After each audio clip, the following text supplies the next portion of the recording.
kind of created this, so the air only moved in one direction, you know. If everybody sits upwind, you know, so if you have COVID, it's not going to get to her, you know.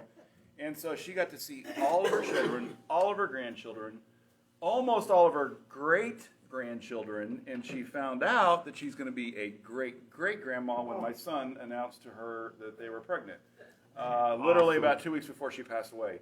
And she saw everybody over Christmas and Thanksgiving, and then she said, I think we need to call hospice. Hospice was there the next day. Within 3 days, she couldn't get out of bed. 2 days later, we were all in her room singing hymns to her, and she just died in her sleep. Peaceful as can be, and, you know, with her whole family singing hymns to her. So it was, you never know how you're going to die, but if I could choose how to die, that's how I would do it, right? Amen. There. Amen. 97. So, okay, so my name's Topher Philgreen, and I think in the bulletin it says Christopher. My legal name is Christopher. I was joking with John that nobody has called me Christopher except the police and the IRS. And my dad does. My dad still calls me Christopher, but everybody's known me as Topher ever since. I got that name actually from Al Metzger. He started calling me Topher a long time ago. I just stuck, and so that's my name. That's what everybody knows me by. John and I actually knew each other. We actually grew up in a similar time frame. I think maybe a couple of years, maybe younger than me, maybe 1 or 2 years younger than me. But I'm 52, so. Yeah, when did you graduate from high school? 87. 87. So I I graduated. dropped out in 87 my senior year, got my GED later, but yeah. Yeah, I graduated 1 year before you. So we were in the same era. So at Youth for Christ, going to the rallies, and John would help in the parking lot, and I remember all kinds of fun times way back Went then. to the ranches. Oh yeah. So here's what I'm going to do. I want to tell you my story a little bit, just kind of what how I see the world when it comes to things like parenting and youth ministry. I've been in youth ministry for 35 years, so I've seen a lot of kids come and go from our camps. I'll talk a little bit about what we do, but we still do youth camps. Still have the old Circle C LBRC. We now call them Youthfront West, and Youthfront Racine is what we call those camps. As you can see, we're not necessarily attached to names. Same organizations that you've always known and loved. In fact, some people have been around for 30, 40 years, so that have been around the organization for a long, long time. Now that building isn't still there, is it? The one at 47th and Rainbow? Right. No, we sold the big one, and then we're right across the street. So our headquarters doesn't include a 1,500-seat auditorium anymore. It isn't even there, is it? No, it's not even there. Right, yeah. We sold it, and they brought it down and put in a mixed-use facility. We still have an office there, but we don't have events there, which I could talk about that. That's a whole other question. What? That was such a bummer. I know. I missed I'll the tell you what, rallies, at the man. end of this, here's what I'll do. Let me share my story. At the end of this, I'll just take some questions, and we can talk about some of that kind of stuff. So, because I've been a part of all the transitions that we've been through for the last, 30 years. We're constantly transitioning. We're constantly changing. That's what youth ministry is all about, but we can talk about that as well. So, okay, so 35 years ago, it's 33 years ago maybe, I've been on staff 35 years, I was a director at camp. I was a young guy. I was like, mid-20s, and I was in charge of this camp, where we had all these kids coming in and out. And it was technically the program director role. There was someone over me, and one day I was sending a kid home. And I don't remember why I sent him home, but he had broken some send home rule that we had. Maybe he went into a girl's cabin, or he, who knows? I don't know what it was. I can't remember. I just remember sending him home. And I remember calling his parents and having them come down and pick him up, and they were sitting in my office. And the mother looked at me and she said, "Topher, what does it take to raise a kid? Like, what does it take to raise a good kid? Like, my kids, like, I'm sending their kid home. The kid's disappointed the parents, right? And they're extremely sad about it. And she looked at me like, what does it take to raise a good kid? And I kind of laughed. I didn't really pay attention. And then both the mom and dad were very intently looking at me like, no, we're serious. We're asking you a question, and we expect a good answer here. And I don't remember what exactly I said, but I probably said something along the lines of you need to get involved in a good church, and you need to help build their self-esteem, and you need to get them involved in other activities, like, activities at school or sports or theater or, something to give them something to do. I don't remember what I said, honestly. I don't remember, but I imagine I probably said something like that. But I do remember very distinctly feeling in my soul, I don't know what I'm talking about.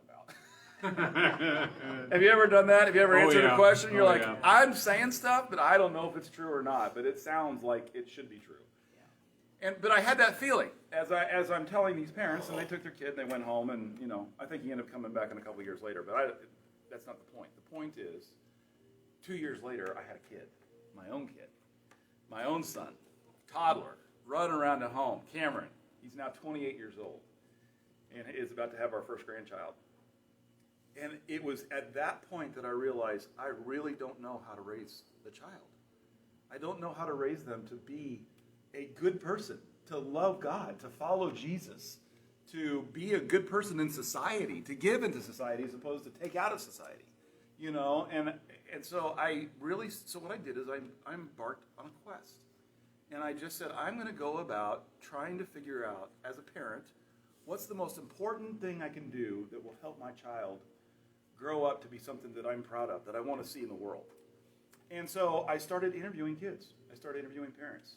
And I had the opportunity to see a lot of parents come through camp. 5,000 a year come through our camp, still to this day. That's a lot of kids coming in and out. And every time I would see a kid that was kind of crashing and burning on the rocks, I'd kind of evaluate their family. And, you know, I look at all kinds of different things. You know, was it economics? You know, was it, well, maybe this family, they have a good salary, and so money's not an issue, and so that's a big determinant. Maybe it was just church involvement, and so I looked at that. Maybe it was the marriage, if it was a good, solid marriage, or, you know, a home that wasn't, atraditional or whatever. I would look at all the different factors that you kind of hear are important in raising a kid, and none of them, like I would see kids that would go to church regularly, and I would see kids that didn't go to church regularly. And the kids that went to church regularly, I would still see some of them literally just crash and burn and make bad decisions in their life. And I have a perfect example, two boys that I both happen to know. They both were in my sphere of influence. One's dad had a great salary. They lived in a great part of town. Mom and dad had a great marriage, good family. Grandma and grandpa, you know, involved in the family.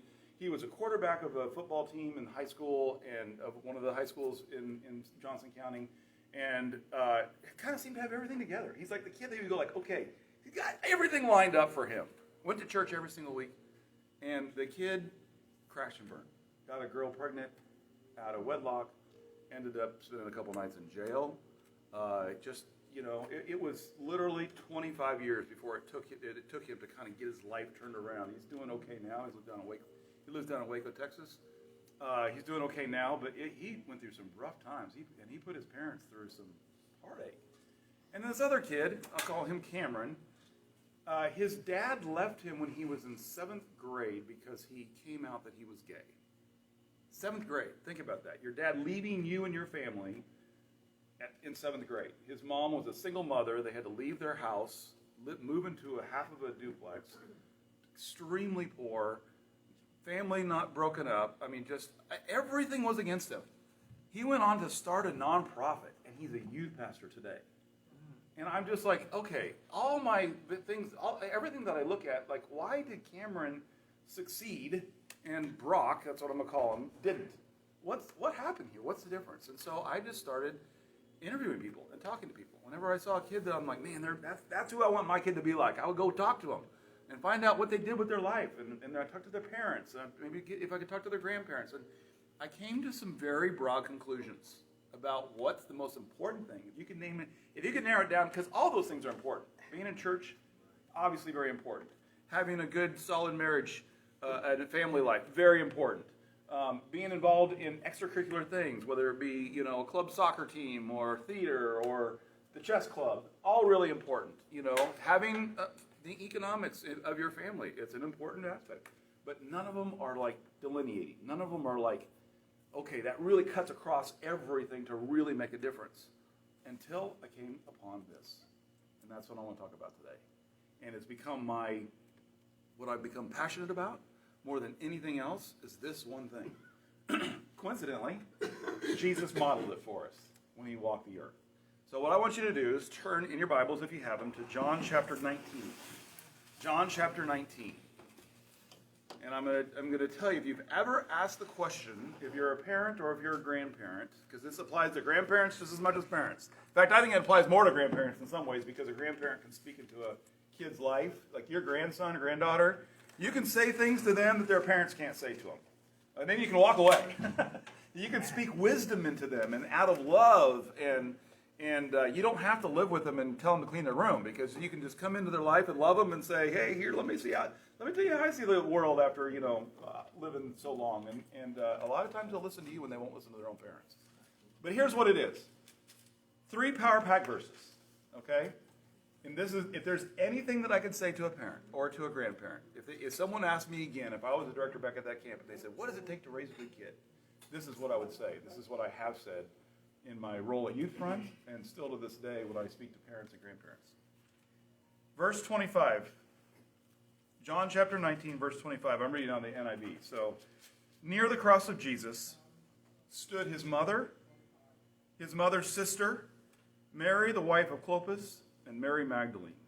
When Jesus saw his mother there and the disciple whom he loved standing nearby, he said to his mother, Dear woman, here is your son.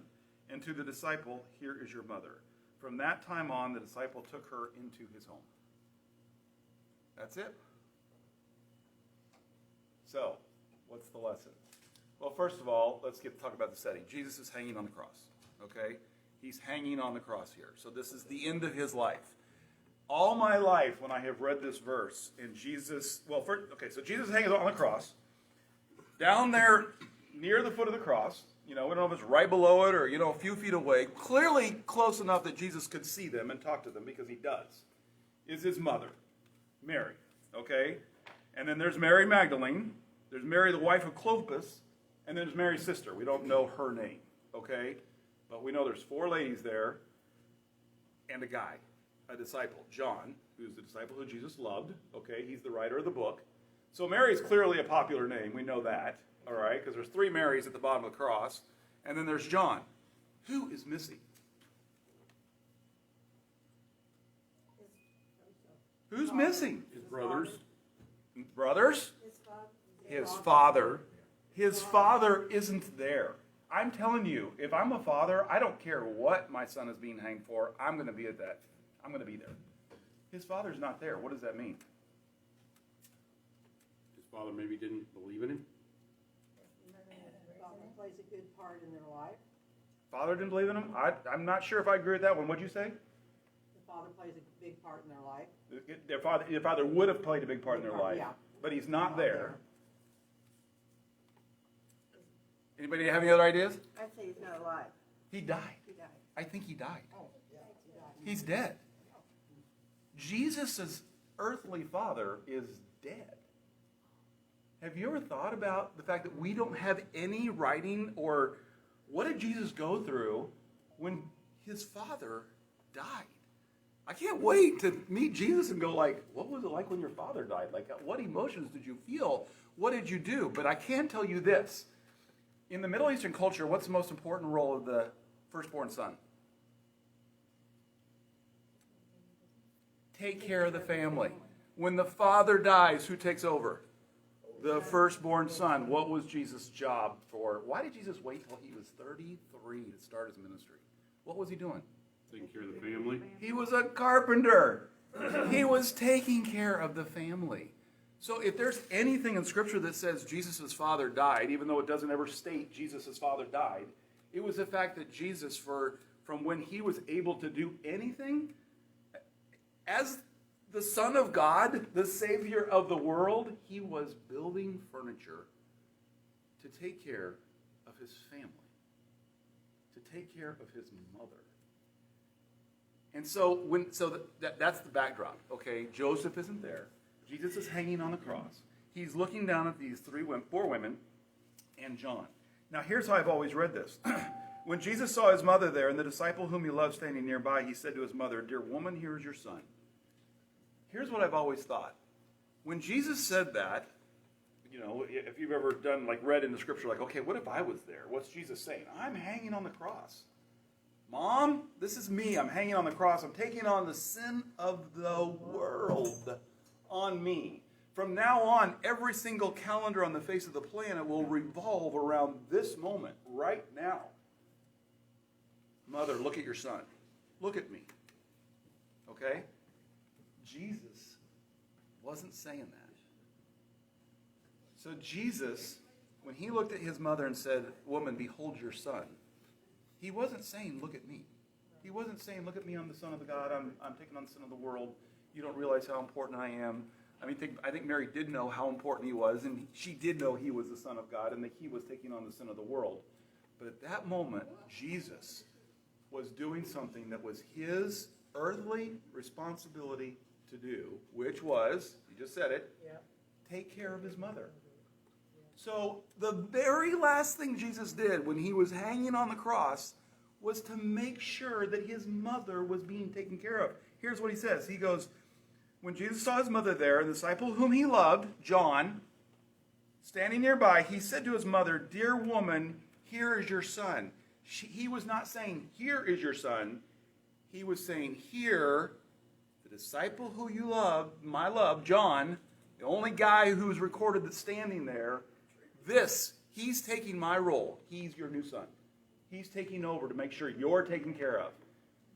Okay? And then to the disciple, so now Jesus turns from addressing his mother Mary to the disciple whom Jesus loved, John, who's writing this. He says, "Here is your mother." So now he's saying to John, "John, you're taking my role. You are now to take care of Mary for the rest of her earthly life," which is why the very next sentence says, "From that time on, this disciple took her into his home." And for the rest of Mary's known life, she lived with John. You can go to the Holy Land today and see that house where they lived. So what is it? It's this. Jesus was supremely, more than any other person who's ever walked the earth, and to set the example for us, outward focused. He was outward focused. He cared for other people. When he found out that John, the one who introduced him in the wilderness, had been beheaded, what did he do? What was the very next thing? Of course, he went to the mountains and he prayed, but then he fed 5,000 people. On the night that he was going to be betrayed, what did he do? He washed the disciples' feet. We are never more like Jesus than when we are caring and loving other people. It's why the commandments are love God with all your heart, soul, mind, and strength, and the other one is just like it, to love your neighbor as yourself. Right. Loving other people. So when I look at families and grandparents and here's the one thing that I go like, this is true, that's probably the one determiner, the biggest determiner of raising a kid or a child to go a path that you're desirous of him going or her going. It's this. Create an outward focused environment. When I see a kid who crashes and burns, 9 times out of 10, it's because the environment that they're in is inward focused. It's all about me. It's about my success, about my being able to be successful. And by the way, there's so many good activities in the world that are great activities. Sports, studies, college, all those, you know what they all are? They're all inward focused. Because why do you get good grades in school? Well, you go to good college. Why do you go to college? You get a good job. Why do you get to get my money? For what? For myself. I mean, I'm not saying there's anything wrong with school. Nothing wrong with sports. Nothing wrong with theater. Nothing wrong with any kind of extracurricular activities. But I just want you to realize they're inward focused activities. And it's part of life. I mean, we exist to survive. That's inward focused. But when I look at a family and I want to determine, okay, what is it about that family? Why is something happening here that's different? It's because they're outward focused. It's why I believe so strongly in mission trips. I believe so strongly in helping kids go from coming to church and participating and taking it all in to serving at church.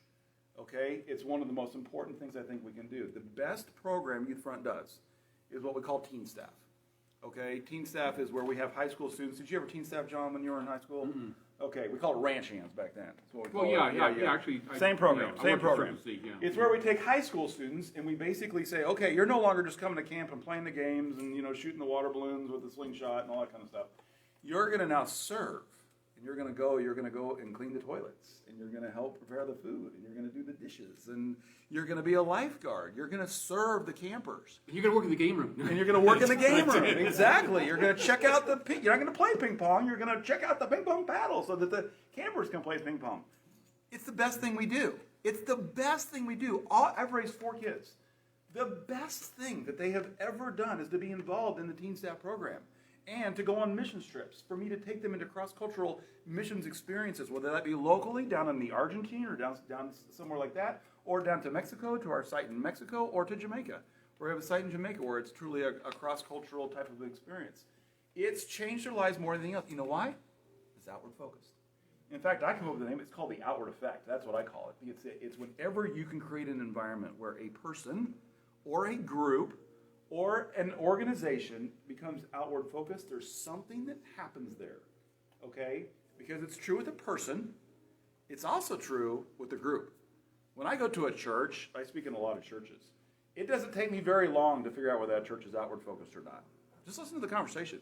You know, the conversation's about, well, who's supposed to clean the carpet? Like what? Why is that? You know, and it's all about us and here and what's going on here. It's an inward focused church. It's typically not a healthy church. When I find a church that's all about missions, all about reaching out, reaching the lost around them, bringing new people to church, figuring out how they can serve the poor, figuring out how they can serve their community, that's an outward focused church, and they're healthy. Same thing's true with the family. Same thing's true with a business. When I go into a business and I see everybody like, oh, these chairs don't fit right. I need some more ergonomic. It's inward focus. It's just not healthy. When I go to a business and they're focused on the customer and they're focused on serving that person and making sure they're taken care of, it's just a healthier business. It's the outward effect.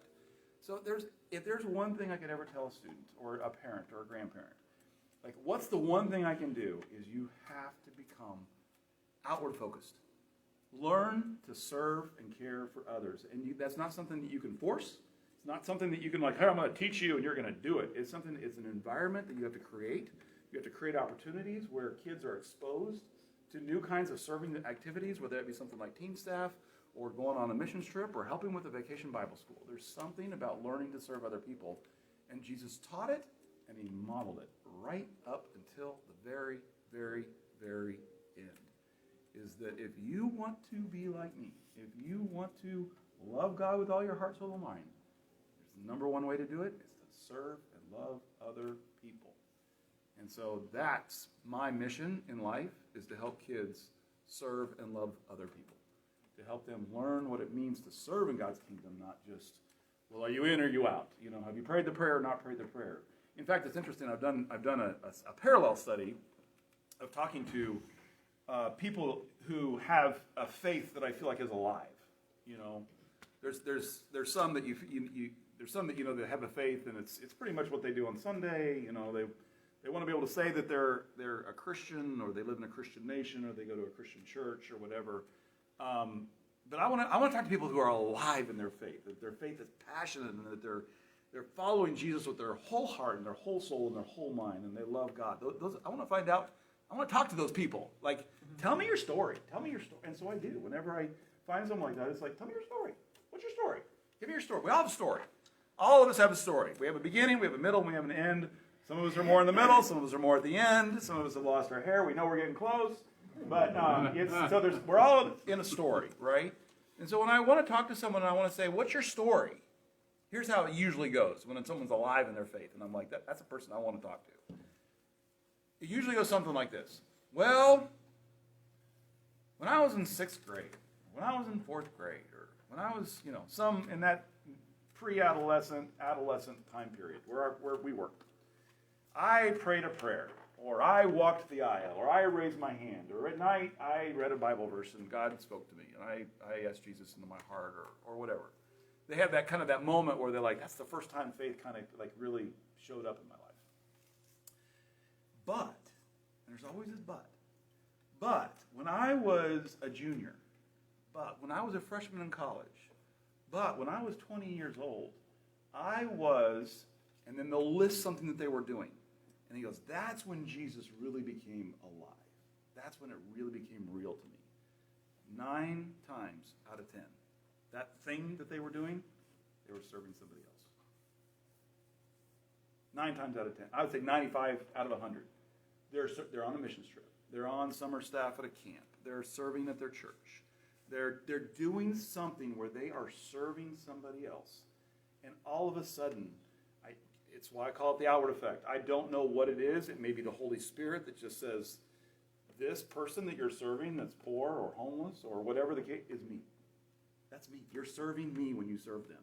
And it comes alive for them. And I can't explain it other than it's mystical.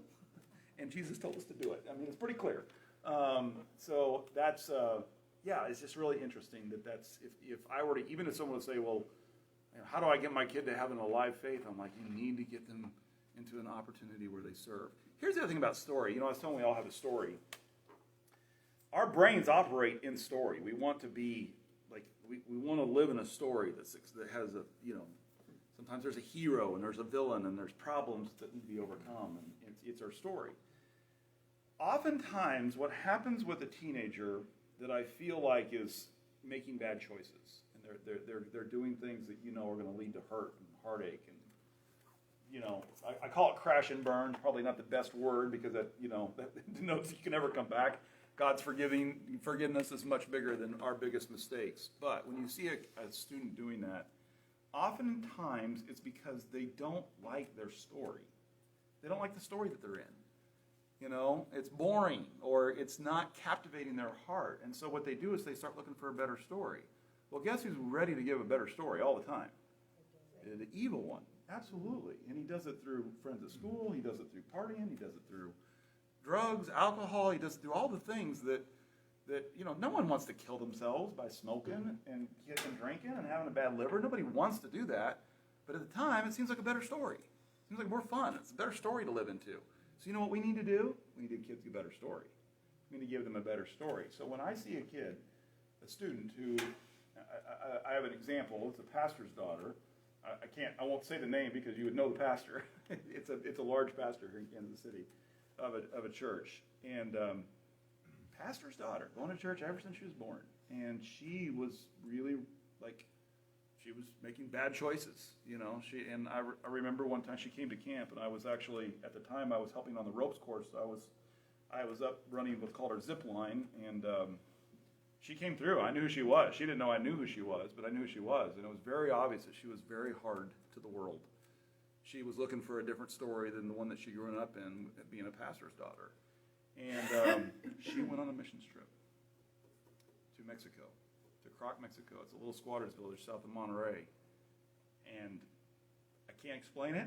I can't tell you what happened to her, but something changed when she was serving the poor in that little squatters village. And her entire life changed. Her mom and dad, who were great mom and dad, her church, her upbringing, nothing could change her life. But when she found the better story, it's like she lived into it, and she's on the mission field today. She's grown. She's now a grown person. But I point back to that moment in life that it's the outward effect. So, okay, so that's my story. I'm sticking to it. That's kind of become my passion. I mean, that's my passion, is to say to grandparents and parents, like, if you want to do something to help a student more than anything else, create an environment for them to become outward focused. That's really everything. That's what it's really all about. And it's all of our programs. In fact, it's funny, as the COO of Youthfront, when we talk about programs, if we're going to launch a new program, so, I obviously am going to think about, well, how many kids are going to come, and is it, are they going to pay money? Is it going to be worth it financially? Is it going to work? Because I'm a businessman as well. I have to be in the nonprofit environment. But I'm also asking, how many more opportunities does this give kids to serve? So we do a day camp, okay? So this is something we started just a couple years ago, where a bus starts in Kansas City, and we get 3rd, 4th, and 5th graders, and they load this bus, and they drive down to camp, and when the older kids are in the chapel or in, cabin, spiritual formation times, then the day campers, these young ones, these little, their feet swing when they sit on a chair, they're on the pool and the blob and the water slide and the lakefront and the toys. They're playing on the lake while everybody else is in the chapel. And then lunch comes, and we kind of stagger lunch, and then they flip-flop. And all the older kids, they go to their free time in the afternoon with the blob, and then the younger kids, they're in spiritual formation time in the chapel. It's really awesome. It's a great way to expose kids to camp early on. You're getting them the gospel early on. It makes money. Parents are like, pay you $50 a day to take my kid. Absolutely. That's free babysitting. It's good financially, but you know what I'm thinking? How many more high school students can serve these little kids by doing this program? You know what the number is? 16 a day. 16 high school students a day get the opportunity to serve and learn what it means to be like Jesus every day for that program. It's just as important to me as whether or not the program will sustain itself financially. Okay, that's my story. We have a few minutes, so I want to open it up for thoughts, discussion, questions. We can on this topic. Obviously, I can go on for hours and hours and hours, but I also would love to just see what your thoughts are. So, yep. All right. Well, I have I am a grandmother. I'm new at this, and she. I'm gonna be about a month. It is pretty cool, Mhm. but I'm running into a problem where the mother of the child, which is the girlfriend, Mm-hmm. okay, she doesn't want me around her. Mm-hmm. She don't want me seeing her. I can't take pictures. I'm having a horrible time with her, Yeah. and I do give it to God. Don't ever get me wrong. Yeah. Yeah. And that's how I'm gonna just shut my mouth and bite my tongue is what I do. Yeah. But how do I raise my granddaughter? How do I? Because I did it with my other two boys, but I didn't do it as much as I would today. Yeah. How would I get to her? Yeah. How am I going to get to her? Yeah. That's a good question. I wish I had a good answer for you. I feel like I'm a director back at camp, and I'm like, here, let me think of some answer. I'm not sure if I really believe. So, those are tough. I mean, and it's interesting every time I talk about parenting and I open it up, I do get, well, what about this situation and that situation? And there are so many varied situations, and I want to make it clear, I'm not a psychologist, and I'm not a family counselor. I know a lot about psychology, and I've studied, some of the great psychologists of the grandfathers like Viktor Frankl and people like that. But it is one of those that's very, very, family systems are very difficult, and unfortunately, as you all know, family systems tend to pass from generation to generation. And so a bad system will sometimes beget a bad system, which will sometimes beget a bad system. And so to say what the number one thing you can do is pray that's an obvious one. But here's one thing I do tell parents a lot. The most important part about creating an outward focused environment is doing it yourself. Being an example. Because you can tell a kid anything, but you know what they're going to do? They're going to follow what you do. That's what they do. You can say your words whatever you want. And so whether it's a parent or it's a grandparent, one of the best things you can do is just start serving yourself. Find somewhere to serve yourself, and then look for an opportunity where you can invite them in. She'll get older. Someday she will be Get older. older. Yeah. And at some point they're going to need a babysitter. At some point, you hope that at some point there's going to be an opportunity for them to allow you to be involved in their life. And most likely the way that's going to happen is because you're serving them. Like, hey, I'll free babysitting, or I'll whatever it is, I don't know what it might be, but obviously it starts with prayer, but then it goes into, you can't kid, son, daughter, you need to be outward focused. You need to be serving other people. Well, I go to my job and make a lot of money. It doesn't work like that. You need to say, let's go serve together. Let's go. You're right about the Yeah. example, because with your situation, my family, my grandson's girlfriend was the same way. And I had to just set an example, keep my mouth shut, always come to her with love. She's starting to open up, starting to let me in more, let me advise her more, be a grandma. Yeah, it was hard. You know how I look at parenting? This is true with my own kids. It's kind of like gardening. When you're a parent, and it's true with leadership as well, quite frankly, it's like you're a gardener. You can't force a beet to grow. You can't force a green bean to grow. Like, you need to grow up and be big and good. You can't do that. But what you can do is you can create the environment where the natural seed will grow and turn green and be strong. That's an environment. That's the soil. It's the environment. It's the water. It's the sun. It's everything. It's everything around it. But the seed still has its own choice. It's kind of like the kid still has their own choice. Every kid's going to choose their own path. Yeah. And you can do everything perfect, but the kid's still going to choose their own path. Right. And so it's about the environment around you and who you are in that. So. Right. Yep. So I'm not quite sure about the youth program you're talking about, because I have teen parents, and I've had my grandkids since they were young, and they were raised in the church, but as they got to make their own choices, he became a daddy at an early age. So what does your youth program, do they have a program for that for teen parents? For teen parents, we started the Lighthouse. So you guys remember the Lighthouse? That was a program that we started. It's still going. My dad was a doctor there. My dad just retired 1 year ago. He retired in January, right before COVID, which was a blessing in disguise, because he has chronic leukemia, and probably he would have been in the middle of it. He would have been in the middle of all of this, and if he had gotten COVID, he probably wouldn't have made it. I mean, he said his doctor friends, like, your body's not going to make it through this if you get it. So it's really providential that he retired when he did. But he was the doctor for the Lighthouse, the Rachel House, and these are unwed mothers. No. So we started that organization. They're together. Yeah, Rachel House, Lighthouse, there's a couple others. There's an association, some of them are together. My dad did all their deliveries, all their everything right up until a year ago. And still is on their board, and, still there's a whole group of doctors that's for unwed mothers. That's different than what you're asking about. Yeah. We do not have a program specifically for teen parents. We don't have that. That would be an interesting thing to ponder. We haven't. We haven't done that. I don't have a good reason why, because the need is real. The problem is that oftentimes the very people that you want to reach are so busy just trying to survive that they don't have time to come to. That's so true. I don't know. That's a good question. All right. What else? What else is out there? What else are you thinking, or comments, or questions, or thoughts?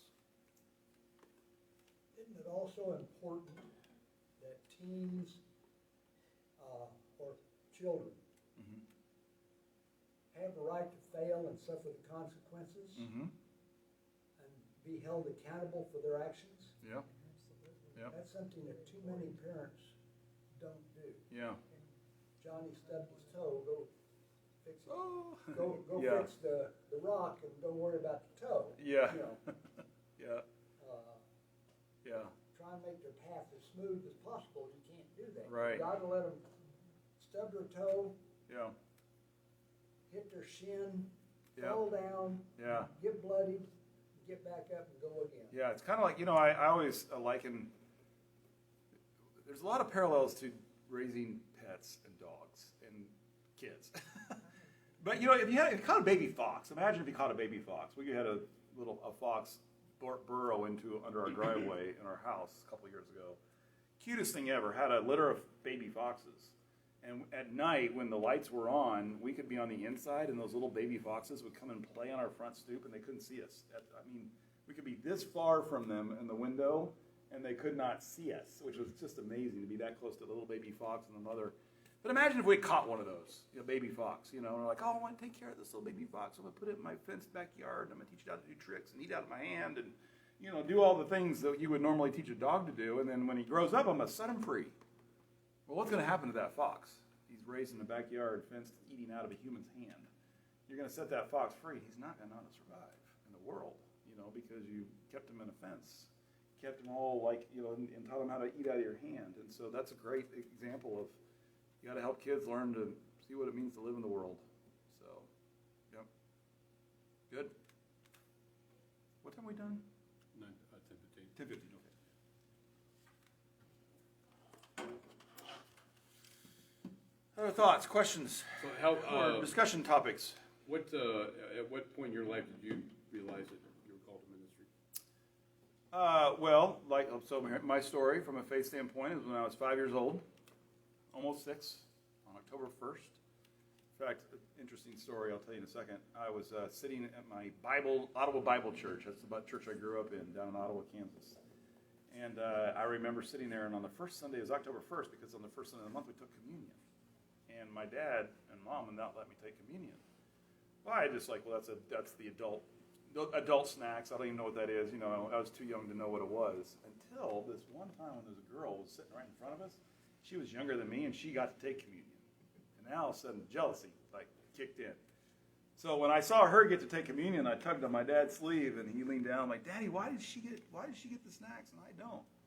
And so he said, I'll explain it to you when we get home. So that afternoon, of course, I think he probably was going to see if I would let it go. I didn't. As soon as he slammed the door, I'm like, what was that? And so we sat down on our green flowered couch that is still in my parents' basement today.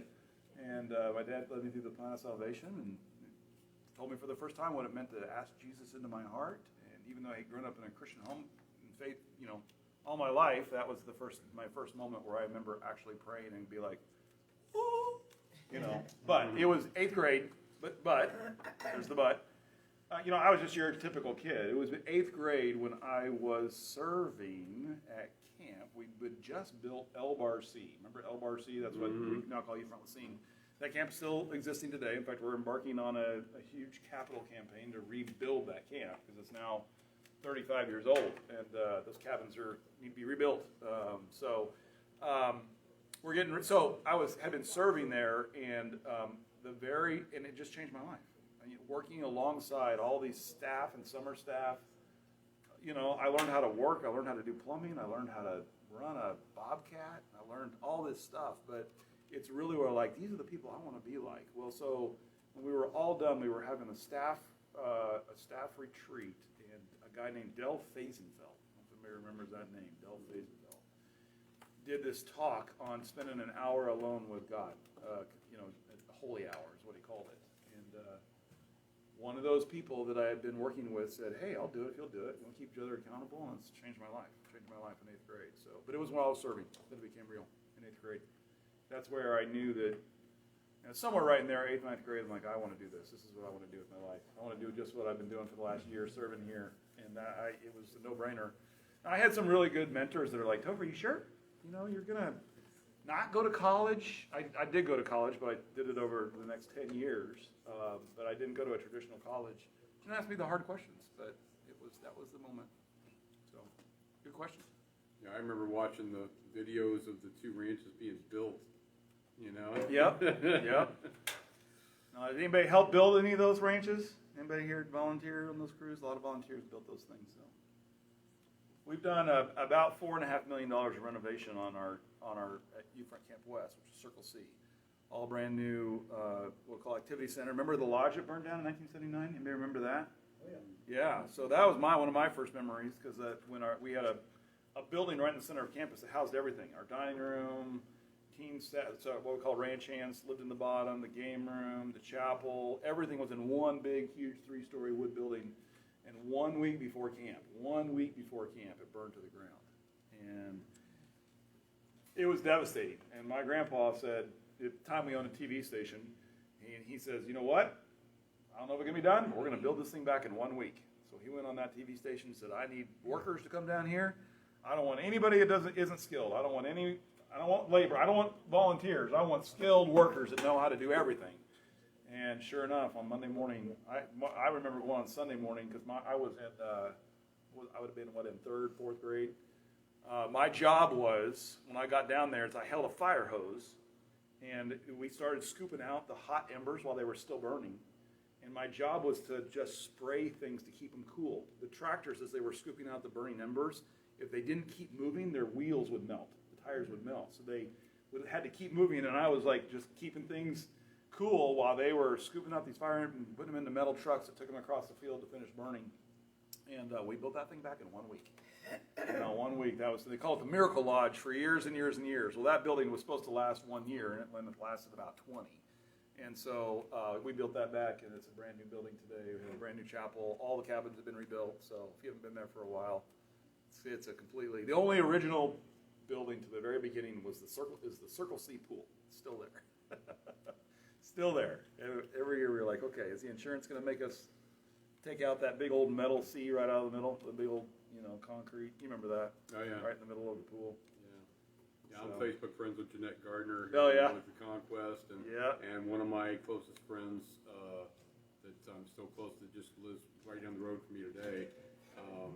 He and I met for like 5 minutes at LBRC. Yeah. And then later that summer, I just happened to walk through his backyard, and I said something to him, and he finally looks at me and he goes, "Are you John? Are you John?" We met at LBRC, and we just connected. We've been friends ever since. And, A lot of people have gotten married or found their spouses at camp, being on summer staff. A lot of kids have found their friends, there. Just a lot of life change has happened. Camp is the best thing that we do. I mean, it's where our biggest impact is. How do you get involved with the camp? As an adult or as a kid? As both.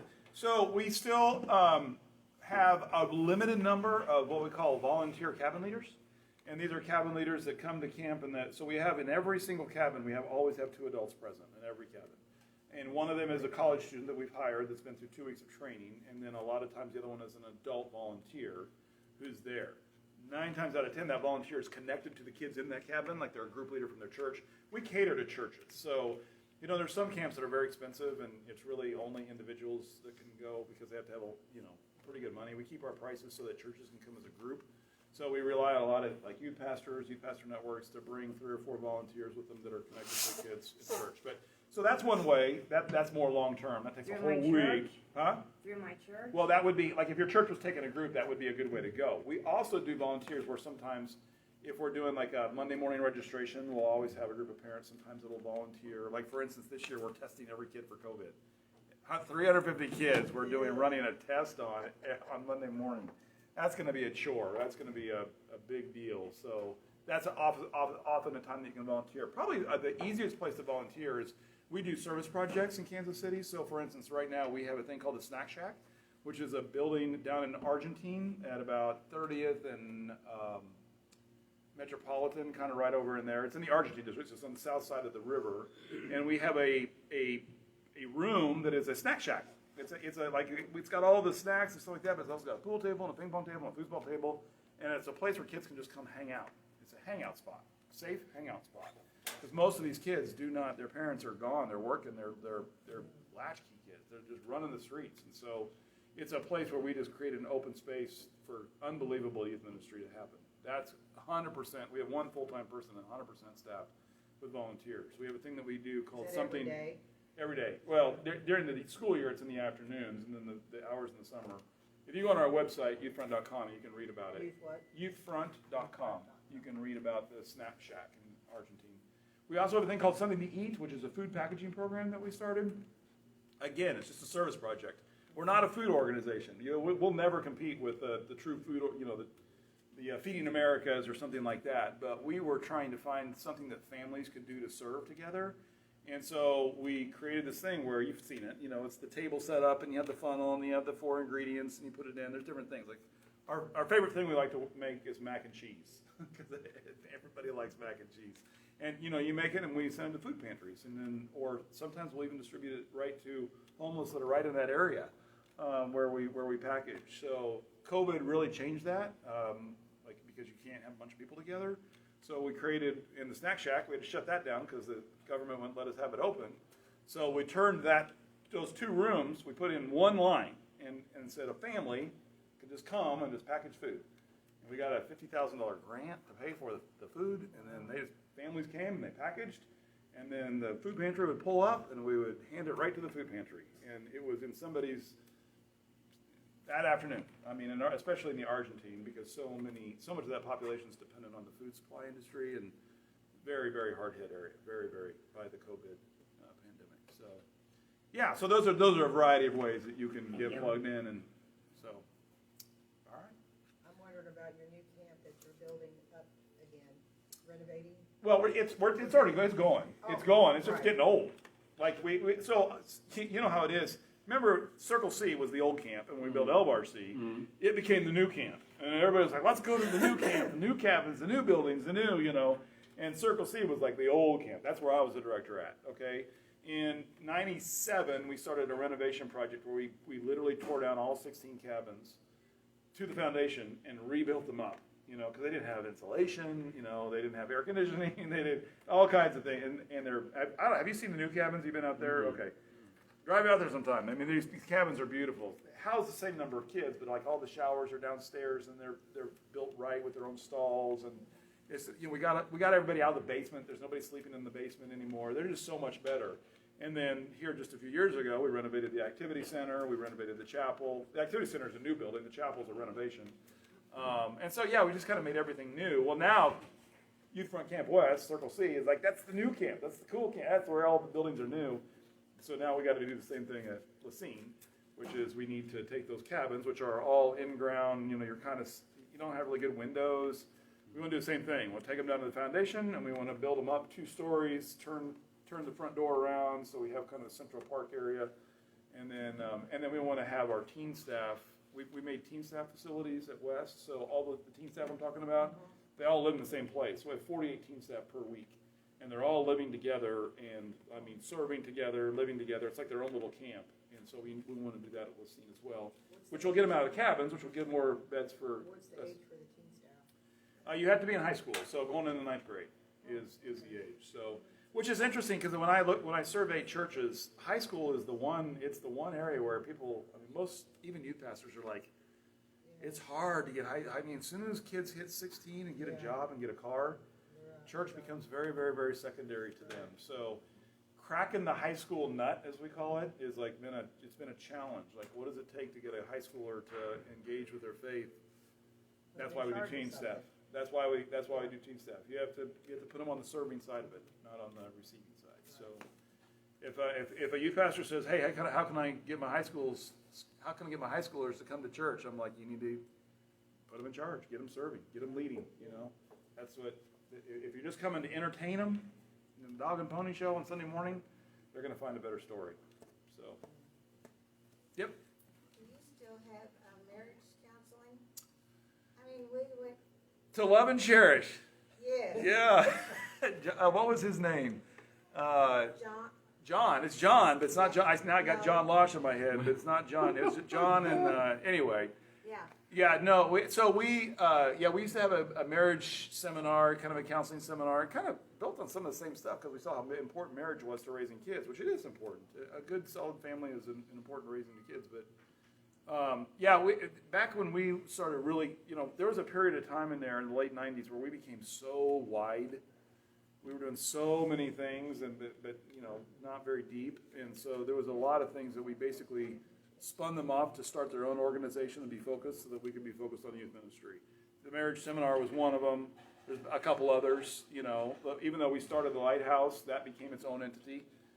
Because it wasn't because we didn't believe in it. It's just like we wanted to be focused on youth ministry only. It's one of the factors that led to us selling the TV station.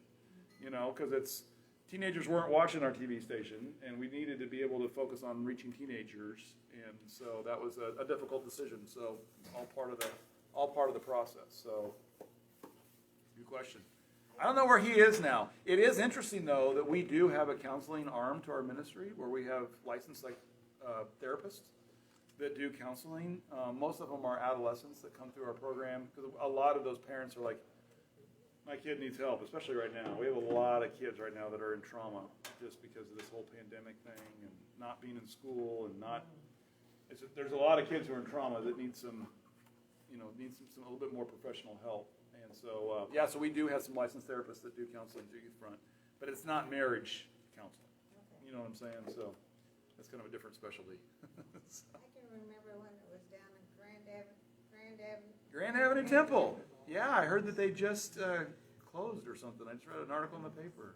I used to go to Youth for Christ down there. Yeah, that's where my mom and dad met. Grand Avenue Temple. That was before we owned our own auditorium. So, any other questions? We're about done. Interesting.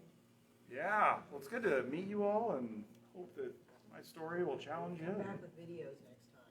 Huh? Come back with videos of your. Videos of stuff? Things, yeah, I need to. They're all online. If you go to youthfront.com, you can see everything that we do. There's, we have a YouTube channel. Most of our YouTube channels are like a specific week. So if your kid goes to camp or something, then you can go to week 7, 2020 or whatever, and see a video of their week. But we have a blob, and we have we'll call it water park. Is it too late to get involved with this youth camp coming up? Camp's going to be a challenge this year. Yeah, because we're coming out of this pandemic. We're going to be full. We're going to definitely be full. But no, it's never too late to be involved. So. Some kids that are teenagers.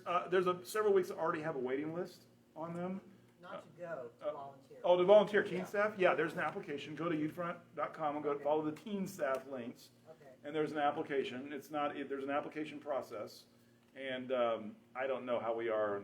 I'm not in charge of that program, so I don't know how many spots we have. But we have kids that would serve every single week if we let them. But we have to limit it because we want to give the opportunity for others to serve. So, yeah. Thank you. All right. Thanks, guys. Thanks, everybody. It's fun. So.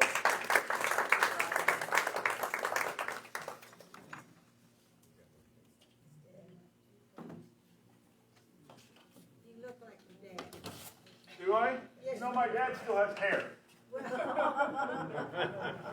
you still resemble your dad. Yeah. Well, join us Did you again ever next know week, my same dad's brother time, same Irving? channel, Solid Rock Bible Church, 2501 Northeast Parvin Road, 9:15 for Sunday school, 10:30 for worship, and we'll see you next time. God bless and have a great week.